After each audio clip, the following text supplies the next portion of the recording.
Continuando con esta quinta clase, tenemos a la doctora Orielice Espinosa, el cual el tema será las reglas IVA sobre conflicto de interés. Ella es abogada por la Pontificia Universidad Católica del Perú, especialista en arbitraje internacional, tanto comercial como de inversiones, y arbitraje doméstico, incluyendo arbitrajes en materia de contratación pública, con experiencia en firmas de abogados internacionales, Dechert LLP, sede París, Francia, y Cuatro Casas, sede Madrid, España, miembro del Club Español de Arbitraje y con máster en la Universidad Complutense de Madrid. Asimismo, una maestría en la Universidad Peruana de Ciencias Aplicadas, UPC. Buenas tardes, doctora. Un gusto escucharla. Buenas tardes, Enrique, y buenas tardes con todos. Quiero empezar y tomarme unos minutos para agradecer al CAE por la invitación. Creo que es muy importante, sobre todo en estas épocas que hemos visto diferentes iniciativas y situaciones que han colocado el arbitraje en nuestro país en una situación de crítica, digamos. Como siempre lo he dicho, el arbitraje es una institución que funciona y es una institución a nivel internacional muy sólida. No tiene por qué ser la excepción en nuestro país. Así que creo que esta es una excelente iniciativa para fortalecer la institución. Y precisamente creo que hoy nos ha tocado un tema bien interesante y además que es uno de los temas que coloca muchas veces al arbitraje en la cuerda, ¿no? Verificando si es que eso no es la institución idónea para resolver controversias, sobre todo en contrataciones con el Estado. Como ya Daniel había explicado, el arbitraje no es una institución que se utiliza solo en contrataciones con el Estado, se utiliza entre privados, se utiliza a nivel nacional y se utiliza a nivel internacional. De hecho, se utiliza mucho más en Perú que a nivel internacional. Y precisamente creo que el tema que me ha tocado a mí va a hacer confluir un poco cómo es que funciona al menos el tema de la designación, el deber de independencia e imparcialidad de los árbitros, la recusación, las circunstancias que pueden generar dudas, etcétera, tanto a nivel internacional como a nivel nacional. Y bueno, el tema que me han asignado a mí es el de las directrices de la IVA sobre conflictos de intereses. Cabe precisar que el propio nombre de estas directrices, que le vamos a llamar directrices de la IVA para hacerlo de forma más simple, es para el arbitraje internacional. Entonces, esta es una de las herramientas que forman parte del SOBLO que se han traído al Perú y que, como vamos a ver, tiene sus pros y tiene sus contras, ¿no? Voy a empezar por comentar un poco cómo es que nacen las directrices y cómo es que se aplican en el ámbito internacional, para luego pasar al ámbito nacional. Yo creo que en el arbitraje doméstico hay dos mundos muy diferenciados, ¿no? El arbitraje entre privados y el arbitraje en el que una de las partes representa al Estado, ¿no? Eso es lo que genera este pequeño detalle que genera en realidad una diferencia bastante profunda respecto de las normas que se le deben aplicar y respecto, si el tiempo me alcanza, de los ajustes que se tiene que hacer para que la figura funcione. Entonces, ¿cómo es que nacen las directrices y por qué nacen? Como ya les he comentado, nacen para aplicarse en el ámbito internacional y nacen como una respuesta a una falta de uniformidad que había respecto de uno. ¿Qué es lo que tengo que tener en cuenta yo como árbitro o como futuro árbitro, potencial árbitro, que debo declarar y debo revelar para que las partes puedan determinar si es que les genera alguna duda, cuál es el contexto, cuáles son las características y cuáles son las circunstancias que rodean mi designación? Entonces, no solo era que había una falta de uniformidad respecto de los arbitrajes en un foro, ¿no? En una sede, sino que a nivel internacional confluyen diferentes factores. Por ejemplo, confluyen diferentes tradiciones jurídicas. En el arbitraje internacional confluyen abogados que vienen preparados en el civil law y otros del common law. Entonces, incluso eso generaba esta falta de uniformidad en los criterios que se tenían que tener en cuenta: uno, para revelar; dos, para considerar si es que recuso o no recuso; y tres, para resolver. Entonces, surge la idea de que se genere un comité, que en realidad fue un subcomité, para dar luz a estas directrices. Y se tienen en particular dos aspectos muy en cuenta al momento de elaborarlas, ¿no? O sea, la redacción corresponde a un análisis bastante profundo, uno, de los conflictos de intereses, y en concreto, y dos, de los requisitos de independencia o imparcialidad de los árbitros. Esto parece sencillo, pero es que en realidad cuando el subcomité se reunió para elaborarlas, la casuística era abrumadora, era mucha. Se trató de convocar a profesionales de diferentes nacionalidades. Ustedes pueden leer dentro de uno de las primeras páginas de las directrices, se puede observar quiénes conformaron el subcomité encargado de la redacción. Y si no me equivoco, me parece que lo más cercano a Latinoamérica que tuvimos de participación para la redacción fue la intervención de México. Entonces, este punto me gustaría tomarlo en cuenta para más adelante en exposición analizar qué tanto es que hubo una representación del mercado latinoamericano y de la situación latinoamericana en la redacción de las reglas, que a mi adelanto funcionan y funcionan muy bien a nivel internacional. Pero ¿por qué funcionan muy bien a nivel internacional? Es que a nivel internacional, uno, no tienen la cantidad de arbitrajes que se tiene en nuestro país. Para nosotros el arbitraje es una figura que se ha multiplicado y ha proliferado en exceso, ¿no? Entonces, esta es una situación muy distinta a la que sucede en otros países, ¿no? Y sobre todo en el arbitraje internacional. No es común que un árbitro tenga más de 5 designaciones, y estoy exagerando con 5. Hay árbitros que pueden tener un par de arbitrajes y para ellos tener 2 arbitrajes al año es suficiente, y el tiempo y la dedicación que le van a dedicar a estos arbitrajes completa lo que ellos pueden dedicar a resolver a estos casos, ¿no? Entonces, ¿qué pasa? Como no hay muchos arbitrajes, no se multiplica el riesgo de conflicto de interés. Entonces, es bastante baja la posibilidad de que se genere el conflicto de interés y, por lo tanto, la situación de una posible recusación suceda. Entonces, además de esto, que como les comento, no es usual que en el arbitraje internacional se recuse, porque la cantidad de conflictos no es tan alta por el número de arbitrajes que se tiene. Dos, y es algo que yo he visto que sucede a nivel internacional, pero en nuestro país está sucediendo algo con la estrategia procesal de las partes al momento de postular las recusaciones. Y es que a nivel internacional se considera que la recusación es una herramienta que tú activas solo si estás completamente seguro de que va a prosperar. Es decir, ni siquiera si es que estás 50-50 entre probablemente prospere, probablemente no. ¿Y por qué es que se necesita un porcentaje de seguridad alto para activar la recusación? Por los efectos que esto puede tener en el tribunal.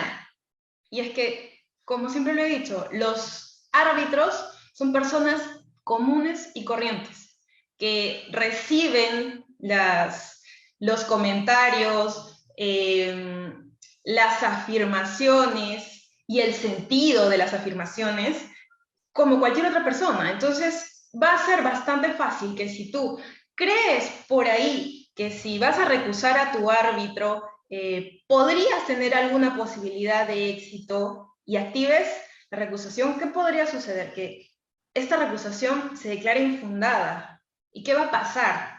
Vas a tener en tu tribunal arbitral ya animadversión de ese árbitro. Puede ser que no, ¿no? Puede ser que sea realmente un profesional a carta cabal, que a pesar de que tú le hayas dicho vela verde en el escrito de recusación, diga, bueno, yo voy a separar mi ímpetu personal y voy a tratar a esta parte que me ha tratado de retirar del arbitraje injustificadamente, ojo, porque ahí hay que tener en cuenta, ¿no? Algo que sucede es que las partes tienen derecho a designar a sus árbitros, pero no es que los árbitros tengan derecho a quedarse en un tribunal si es que no tienen todas las capacidades y la independencia e imparcialidad de vida.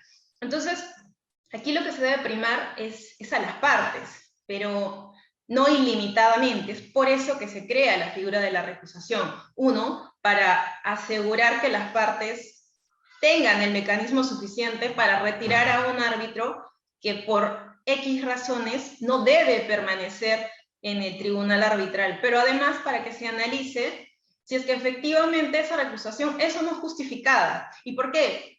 Porque la recusación genera una tensión entre dos derechos, ¿no? El derecho que tiene una de las partes de que su tribunal esté conformado por profesionales que cumplen con los requisitos que las partes, el reglamento, la ley del país, etcétera, establecen, y que sea independiente e imparcial. Pero también está el derecho de la otra parte de designar libremente su tribunal. Entonces, regresando a este tema de la recusación como mecanismo que se debe activar solo en el caso en el que estás completamente, no completamente, pero tienes una alta posibilidad de que prospere, es que en este choque, en esa tensión que yo les decía, es que tienes que tener en cuenta el derecho de tu contraparte de elegir libremente a su árbitro, derecho que además va a tener que ser reconocido cuando se resuelva la recusación. Entonces, ¿qué pasa? A nivel internacional, la práctica es que se analiza mucho si es que corresponde o no recusar. Ojo, este es el segundo paso, porque para la conformación de un tribunal, el primer paso y el más importante es estudiar a tus árbitros. Se supone que la recusación es una herramienta además residual, porque en la conformación del tribunal, si es que el tribunal realizó bien su tarea de revelar y tú realizaste bien tu tarea de averiguar quién es tu árbitro, entonces ese tribunal arbitral tendría que estar muy bien conformado, tendrían que ser profesionales que estén aptos para resolver correctamente la controversia. Entonces, solo si es que se produce alguna situación después, es que tú podrías activar la recusación, pero para eso está pensada. Entonces, no está pensada para injustificadamente ir petardeando el arbitraje, ¿no? O ir tratando de dilatarlo por conveniencias personales de la parte que interpone la recusación. Entonces, a nivel internacional sucede esto, se estudia mucho cuál va a ser el acercamiento y cuál va a ser la conducta procesal que van a tener las partes respecto de su tribunal. Entonces, si haces el primer trabajo de averiguar quién es tu tribunal, quién lo va a conformar, y si pasada esta fase sucede alguna circunstancia que hace que tú tengas dudas respecto de tu árbitro, entonces puedas recusar, pero solo recusas si es que la posibilidad es alta. ¿Por qué? Porque nadie quiere ir a pierde cuando el proceso todavía está empezando o cuando está en curso. O sea, es como que pierdes 33.3% de posibilidad de éxito, porque con uno ya vas a perder. Entonces, afuera la sensación y la percepción es esa. Algo que yo siento que no está sucediendo en nuestro país, ¿no?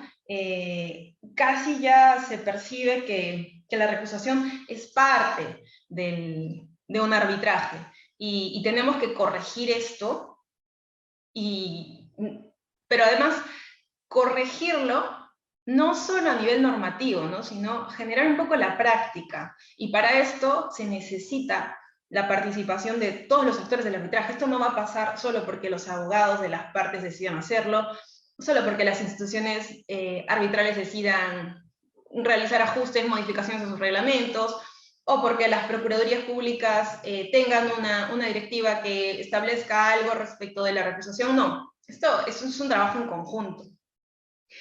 Y bueno, ya para cerrar un poco el capítulo de las reglas de la IVA y cómo se aplican en el arbitraje internacional, es que sucede esto, ¿no? Teniendo diferentes países, árbitros de diferentes nacionalidades y partes de diferentes nacionalidades, nacen las reglas de la IVA para uniformizar, o para tratar de uniformizar. Recordemos que son reglas soft law y por lo tanto no son mandatorias, ¿no? No existe ni se pueden imponer por encima, por ejemplo, de las leyes de arbitraje de un país o por encima del acuerdo de las partes, ¿no? Pero sí sirven como un parámetro, una guía para saber. Originalmente, cuando se piensa en las directrices de la IVA, se piensa en que van a servir como una herramienta para que los árbitros, los potenciales árbitros, realicen su deber de revelación, ¿no? Para que revelen. Entonces, hace mucho, un árbitro bastante mayor, de nacionalidad española, me comentaba que cuando él era mucho más joven, se pensaba en el deber de revelación como una herramienta para las partes, para que puedan conocer un poco más a su árbitro y estudiar cómo es que es el árbitro, ¿no? Y si correspondía o no aceptarlo u objetar su incorporación al tribunal arbitral. Ahora no, ahora esto ya no es una herramienta, ahora esto es un fin en sí mismo. Los árbitros revelan porque las partes tienen el derecho de saber cuáles son las circunstancias que rodean a sus árbitros. Entonces, un poco ya dejando de lado el arbitraje internacional y viendo cómo es que nacen las reglas de la IVA, cómo es que se aplican afuera, me gustaría ya pensar en el ámbito nacional. Y bueno, yo creo que para todos los que estamos ahora en esta conversación, es evidente que nuestro país es muy sui generis, ¿no? Tenemos al arbitraje casi como uno de los mecanismos de solución de controversias en boga. Además, su uso es muchísimo más elevado de lo que sucede en otros países, ¿no?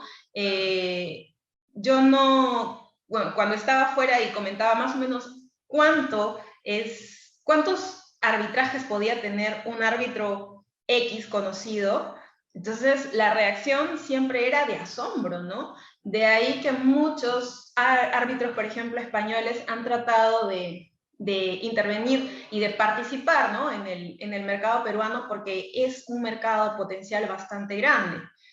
Y puede seguir siendo un país que utilice a su favor esta institución, siempre y cuando se realicen los ajustes adecuados, ¿no? El arbitraje como institución funciona, pero tenemos que tener en cuenta precisamente esto que decía, ¿no?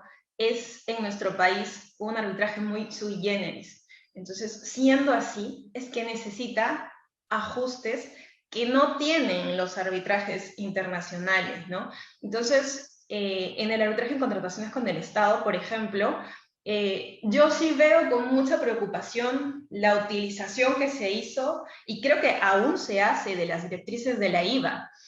Como les comentaba, las directrices tienen el nombre que es Directrices IVA sobre conflictos de interés en arbitraje internacional. Entonces, si bien se puede traer ciertas prácticas de arbitraje de afuera hacia nuestro país que nos han ayudado muchísimo, como por ejemplo las audiencias únicas. Ahora, además, con la virtualización del arbitraje, yo creo que esto ya se ha hecho mucho más cotidiano. Ya no tenemos que hacer, por ejemplo, audiencia para instalar el tribunal arbitral o la audiencia para fijar puntos controvertidos, que en realidad eso era una barbaridad, ¿no? Porque casi es que teníamos un proceso judicial en chiquito y le queríamos poner el rótulo de arbitraje. O por ejemplo, que no hubiera calendarios procesales, ¿no? Esto es algo que se utilizaba hace muchísimo tiempo en la práctica internacional y que ayuda bastante.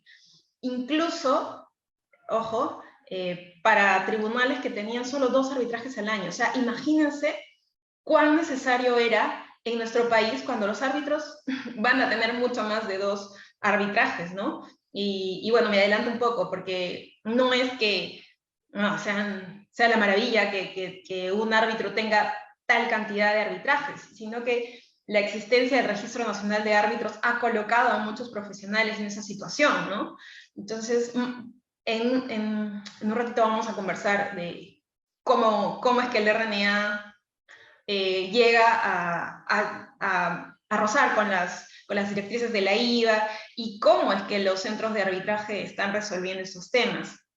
Entonces les decía que yo veo con temor cómo se está aplicando este cuerpo de recomendaciones, que son las directrices de la IVA en nuestro país, porque son directrices pensadas para un escenario completamente distinto. sí hay muchos extremos de las directrices que se pueden aplicar al ámbito peruano, ¿no? No es que todas las directrices ya deberían quedar desfasadas, pero algo que es medular en nuestro país, que se recogen las directrices, no puede ser de ninguna forma aplicada. Y es que teniendo sabiendo cómo se ha multiplicado en el arbitraje en nuestro país y teniendo en cuenta el riesgo de conflictos de interés que esto genera, que además le sumas un registro nacional de árbitros muy, muy reducido en número, entonces ahí tienes factores que te van a dar como resultado reiterancia en las designaciones, y no porque el mercado lo haya querido así y porque haya árbitros que sean los non plus ultra del arbitraje y por lo tanto sean los únicos, es que tienes un registro que está generando esto. Entonces, teniendo este caldo de cultivo, no puedes tratar de aplicar directrices que se aplican a un contexto totalmente distinto. Esto es algo que ha sucedido en nuestro país y que yo creo que además, eh, irónicamente, choca un poco con, con este espíritu que tenían las directrices de la IVA cuando nacen, ¿no? Que es precisamente un poco aligerar las formalidades, facilitar un poco a las partes, a los árbitros y a las instituciones el trabajo de analizar la independencia, la imparcialidad, qué revelo, qué no revelo, cómo resuelvo, y además uniformizar. Ya, en nuestro país percibo que se está utilizando las reglas de la IVA orientadas hacia una forma que en realidad en el mercado nadie sabe cómo funciona. Ya señalaba Daniel que en el RENACE el registro, bueno, tiene dos registros, ¿no? El de árbitros y el de centros de arbitrajes. El de centros de arbitrajes ya va por los 130 centros. Entonces tienes 130 centros que van a resolver recusaciones de diferente forma.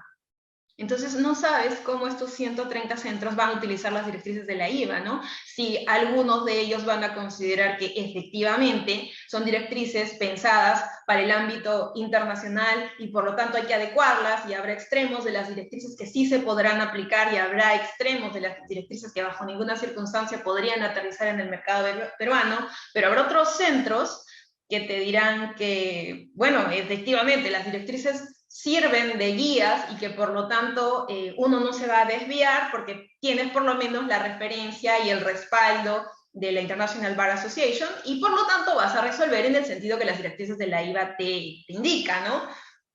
Entonces, estamos en o sea, en la falta de uniformidad en su máxima expresión, al menos en este extremo que me ha tocado a mí conversar, que es la aplicación de las directrices de la IVA. Si es que nosotros nos damos el trabajo de revisar cómo es que los centros resuelven las recusaciones, y es que vamos a ver que no hay uniformidad y así el mercado no puede funcionar. O sea, está bien que cada centro tenga autonomía, pero creo yo que por un poco de predictibilidad, sobre todo por protección a las partes, es importante que haya ciertos parámetros que establezcan cuáles son los lineamientos que se tienen que tener en cuenta, cuáles son los periodos que se revelan, cuáles son los periodos en los que el centro te puede pedir hacia atrás que reveles. O sea, como mencionaba Daniel, no es lo mismo revelar 3 años que revelar 5 años. O sea,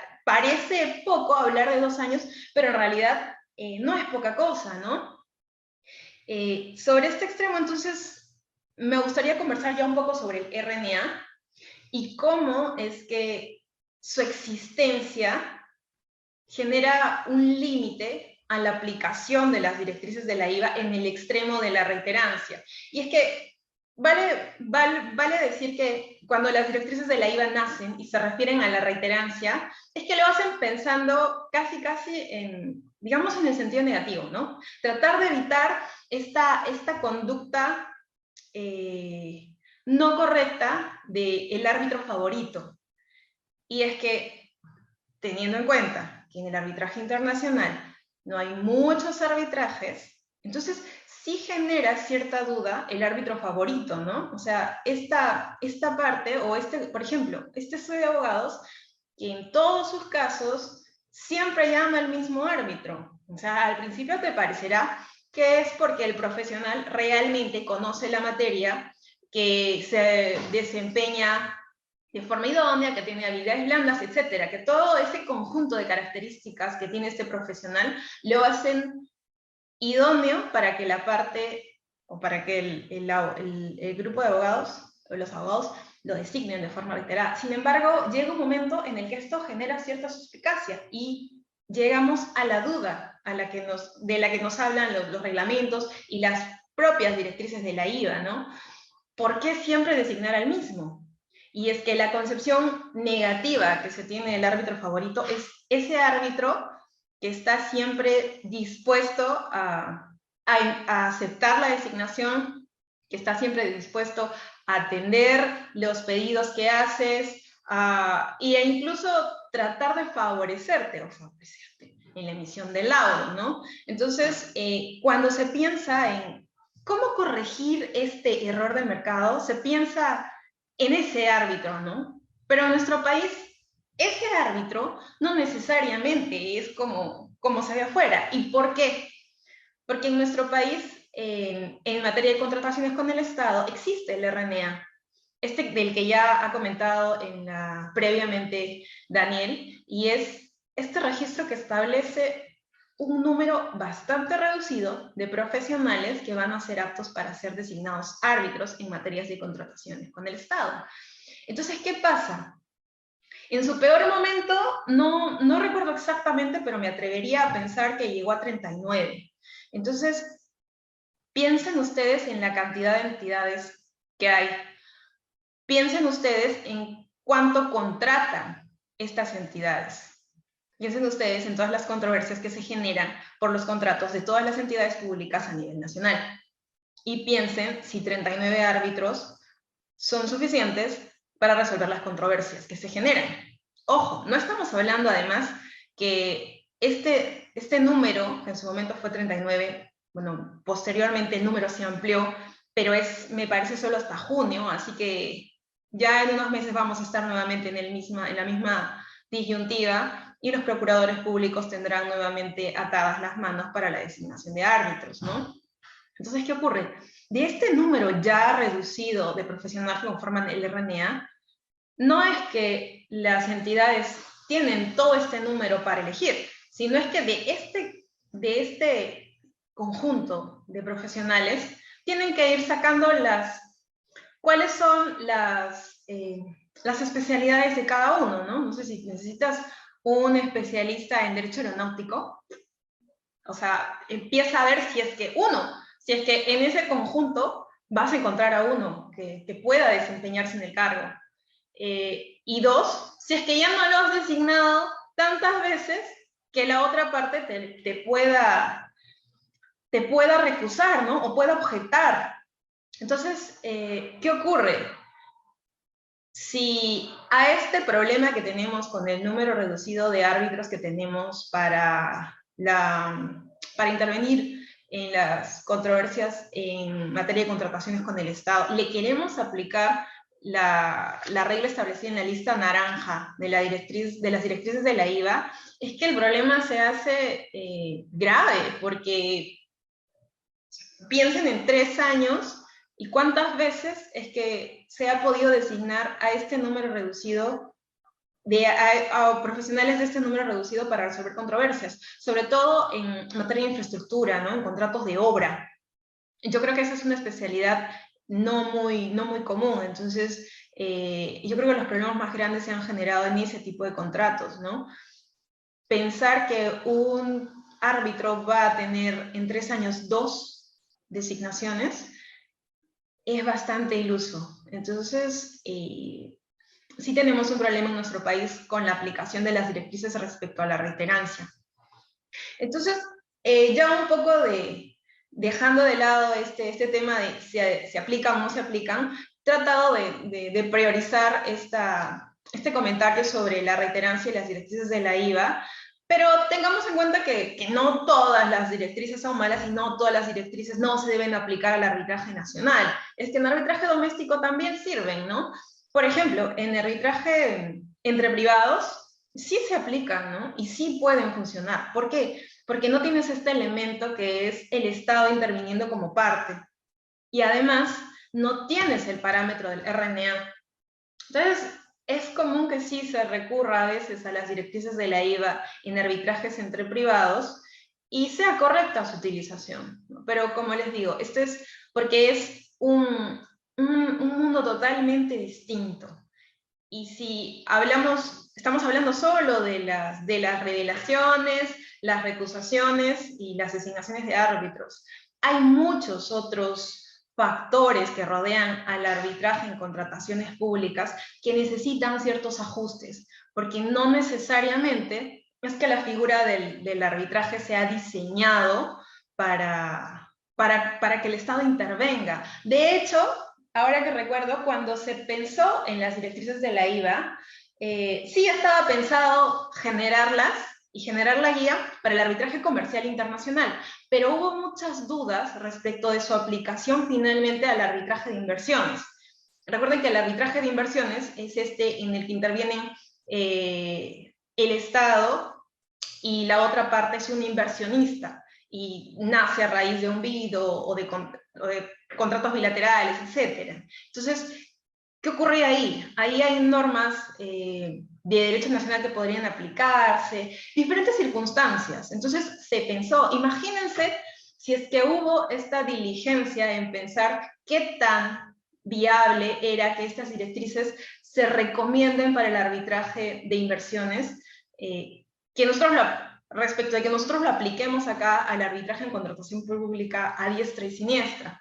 Entonces, sí, creo que me adelanto y una de mis primeras conclusiones ya desde ahora la lanzo, y es que hay que tener mucho cuidado con la aplicación de las directrices al mercado nacional.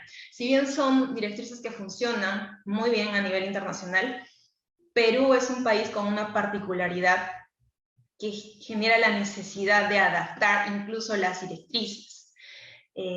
Dos, su aplicación, precisamente por esta multiplicación del riesgo de conflicto de interés del que les hablaba, genera la necesidad de que los centros tengan ciertos parámetros que generen predictibilidad. Es decir, es una locura que, por ejemplo, recuses a un árbitro en el centro de arbitraje A por reiterancia y te digan que efectivamente, dada la existencia del RNA, el reducido número de árbitros, la circunstancia particular de nuestro país, etcétera, no corresponde la aplicación ni los parámetros establecidos en la lista naranja, las directrices de la IVA, pero que para un caso exactamente similar, otro centro sí las aplique, es una locura, es una locura. Yo creo que estamos siendo un poquito víctimas de nuestro propio éxito. El hecho de que el arbitraje se haya convertido en el mecanismo por excelencia de solución de controversias en contrataciones con el Estado ha sido bien visto por algunos y no tan bien visto por otros, ¿no? Parece que al final el paso del tiempo está demostrando que no somos como que un país que ha aplicado el arbitraje digno de replicar. ¿Y por qué creo que está pasando esto? Porque el arbitraje necesita ajustes y es necesario hacerlo. Siento que en el país estamos un poco dormidos, ¿no? Las normas están orientadas, creo yo,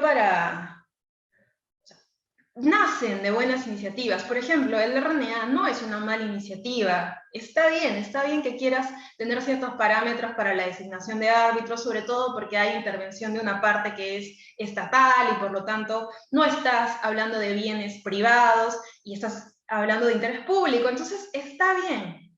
El problema es que cómo se implementan estas medidas, estas iniciativas, puede ser peor el remedio que la enfermedad. O sea, el camino al infierno está empedrado de buenas intenciones. Entonces, a veces, para muchos nos pareciera como que, bueno, ya dejen que el arbitraje trate de avanzar como está, porque mientras más ajustes se realiza, el tema se complica más. Y es que es necesario hacer ciertos ajustes si queremos que la institución sobre todo se fortalezca. Porque ¿qué ocurre? Si bien el arbitraje funciona bien, el hecho de que haya circunstancias como, por ejemplo, las recusaciones injustificadas, no sé, el tema de la dificultad para ejecutar los laudos, o la anulación a diestra, las solicitudes de anulación a diestra y siniestra de laudos, normas que limitan la posibilidad de recusar árbitros. Entonces, es un escenario en el que no sabes exactamente hacia dónde vas. Entonces, sí creo que es importante realizar ajustes, y uno de esos ajustes está relacionado a las recusaciones.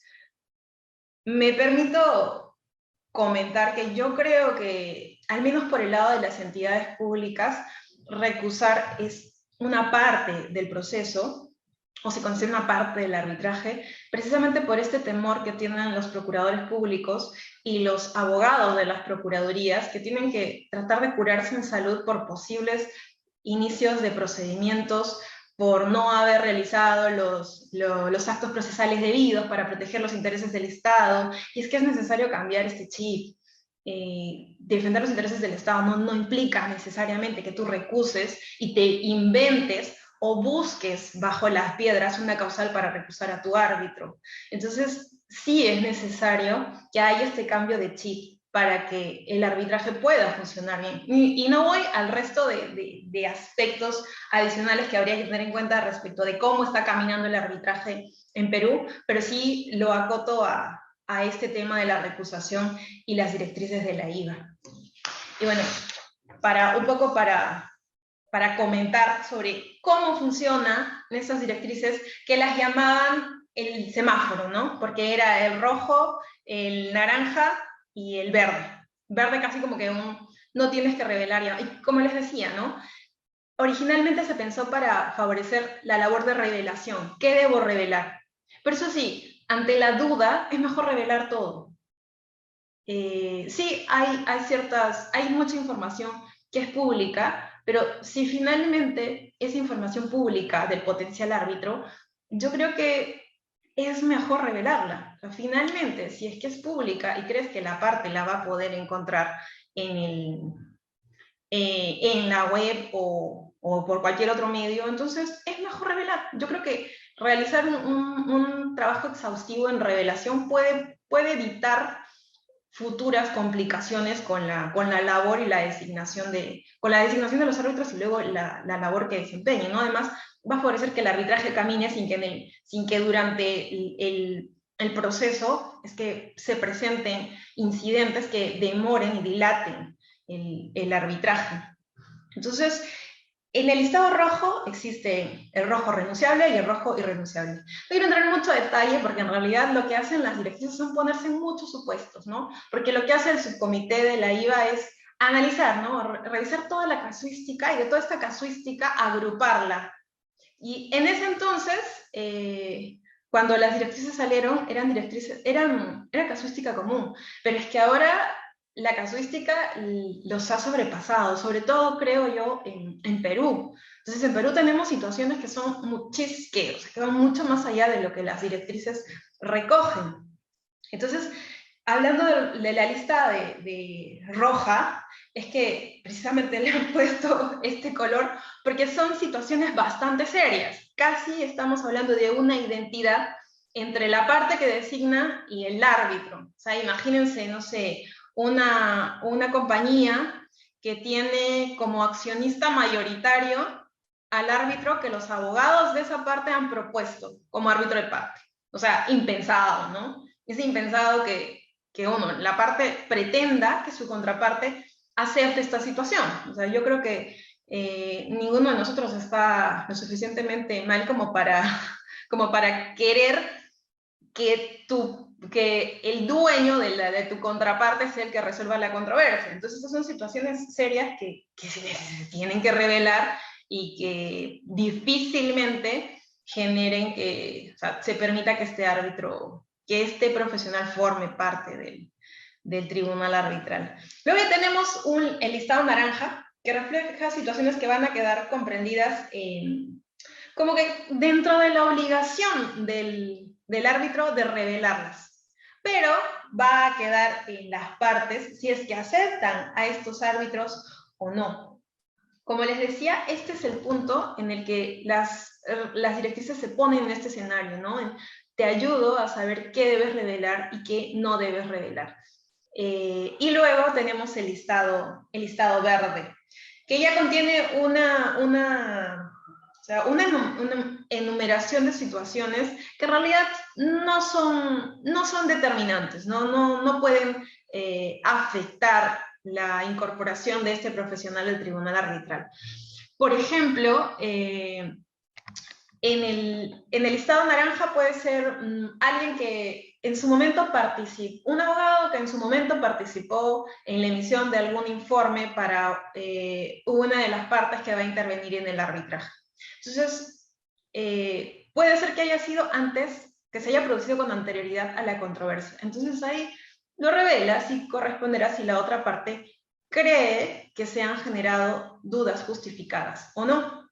Y el listado verde, por ejemplo, un escenario, ¿no? Algo que al inicio sucedía mucho y que sucedía mucho en arbitraje internacional.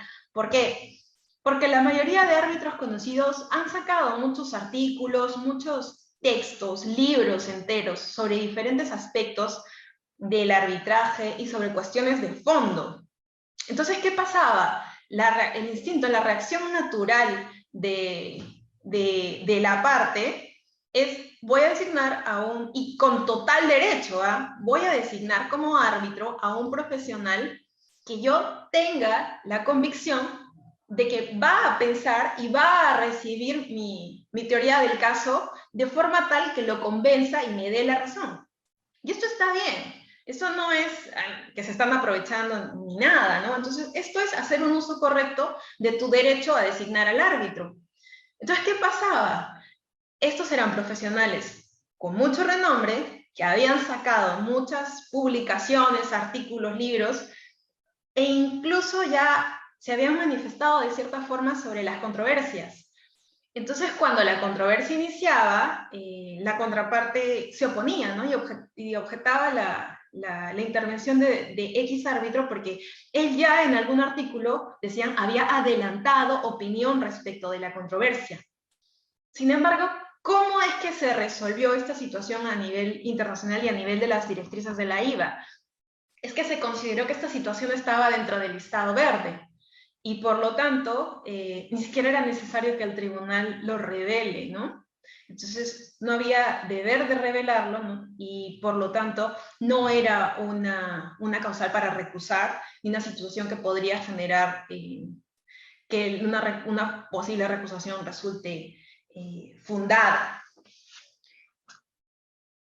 Y ya como para cerrar, porque creo que el tiempo me está ganando, es que es muy importante tener en cuenta qué es dudas justificadas, ¿no? Porque las directrices hacen referencia a las dudas, qué te genera duda justificada en diferentes extremos del documento. Sin embargo, es que tampoco existe un concepto claro, ¿no? Porque te dicen aquellas circunstancias que a los ojos de un tercero podrían generar, o de un tercero además capaz en sus 5 sentidos, y que pueda determinar que efectivamente se ha generado una situación de dudas. Entonces, tampoco tenemos esa certeza, ¿no? Porque un tercero, bueno, para algunos será suficiente, para otros no lo será, ¿no? Y bueno, conclusiones ya había adelantado la primera. La segunda, las directrices de la IVA son útiles, pero no han sido absolutamente bien recibidas por el mercado internacional y nacional, ¿no? Siempre hubieron ciertas críticas. Algunas, por ejemplo, estuvieron orientadas a que no eran exhaustivos en la casuística, pero, o sea, imagínense, o sea, la realidad siempre supera la ficción. Dos, que generaban ciertos límites en su aplicación a hechos concretos, ¿no? A la realidad, que precisamente esa es la crítica que se acomoda a nuestra situación actual. Y es que en el Perú tenemos un arbitraje que ha proliferado y se ha multiplicado, y que a su vez ha multiplicado el riesgo de conflictos de intereses que se puedan generar, sumado a la realidad. Entonces, esa crítica finalmente aterrizada en nuestro país, ¿no? Es que en algunos de sus extremos es difícil que se adecue a circunstancias particulares. Nosotros somos ese ejemplo. Entonces, como tarea, creo yo que queda un poco pensar, yo creo que algo que ha quedado muy en el aire es cómo están funcionando los centros de arbitraje en nuestro país, ¿no? Tengamos en cuenta que resuelven recusaciones y por lo tanto tienes 130 centros resolviendo de diferente forma, sin parámetros claros, y bueno, ¿no? Creo que ese es uno de los tantos extremos que en nuestro país urge tratar de corregir, tratar de realizar el ajuste que se necesita. Muchas gracias, Enrique. Quedo abierta a las consultas que puedan haber. Muchas gracias, doctora, por su ponencia. Hay algunas preguntas, entre las cuales tenemos, una de ellas es, ¿cuál sugeriría usted como una mejor alternativa ante las desavenencias con las directrices IVA en el país? Bueno, lo que pasa es eso, ¿no? Es necesario tratar de adecuarlas al ámbito nacional. Hay muchas normas, hay muchos extremos, muchos supuestos de las reglas que sí se aplican y que sí funcionan. Por ejemplo, esa que les decía del listado verde, yo creo que para nadie es cuestionable que se haya considerado esta situación en el listado verde. Sin embargo, el tema de reiterancia, yo creo que no se debería analizar en base a las directrices de la IVA. Y sí creo que es necesario establecer un parámetro, porque ahorita los centros caminan bajo no solo parámetros distintos respecto del fondo y cómo resuelven las recusaciones, sino sobre todo respecto de periodos. Habría que tener claro cuánto es que se revela, ¿no? Hacia atrás, porque para cada designación en cada centro toca ir y analizar, ¿no? Y revisar qué te dice, cuánto hacia atrás. Entonces, a mí me parece que sería interesante tratar de establecer uniformizar, ¿no? Este deber de revelación en cuanto a periodos, ¿no? Correcto, doctora, muchas gracias por la respuesta.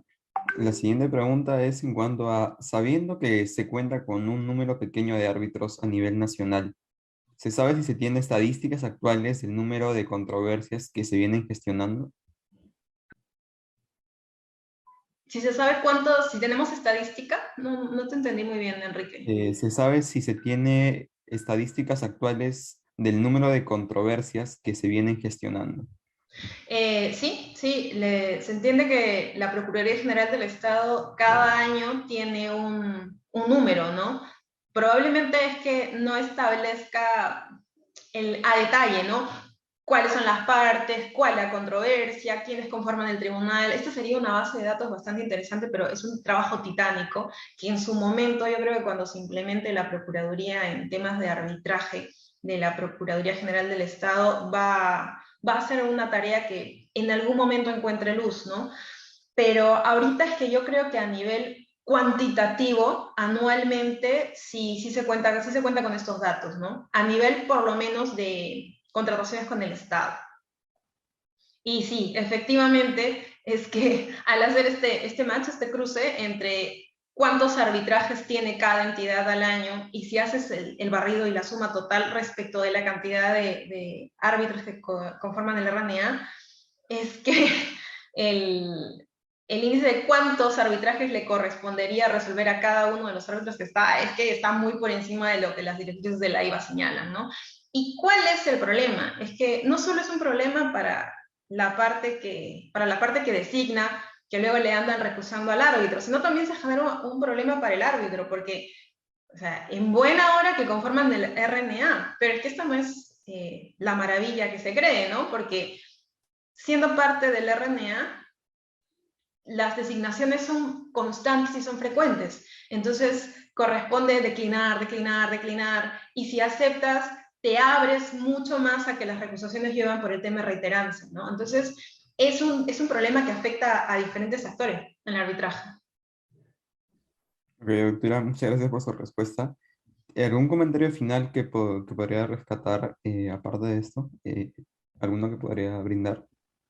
Sí, si han tenido la oportunidad de revisar las directrices, en su momento ha sido una herramienta formidable, ¿no? Ha servido de mucho y creo que sigue siendo de mucha utilidad, pero siempre es importante que cuando traemos de fuera figuras, instituciones o herramientas y las implementamos en nuestro país, tengamos que adecuar, no simplemente es decir, bueno, ahora todo se resuelve con arbitraje, punto. No, es una tarea titánica, hay mucho detrás, hay mucho que se tiene que hacer, mucho que se tiene que adecuar, preparar, concientizar, y es un periodo para que esto pase, ¿no? Entonces, creo que esto sucede con las directrices. Es muy importante que en nuestro país, sobre todo por el tema de reiterancia y hasta que no haya una solución al Registro Nacional de Árbitros, que se tenga mucho cuidado con la utilización de las directrices respecto a la reiterancia. Y respecto a lo demás, yo creo que todavía sigue siendo una herramienta útil, ¿no? Muchas gracias, Enrique. Y muchas Muchas gracias a gracias, CAE por la doctora. invitación. Muchas gracias, doctora, por su ponencia. Agradecidos de tenerla y poder escucharla en este quinto día del curso de arbitraje en contratación pública.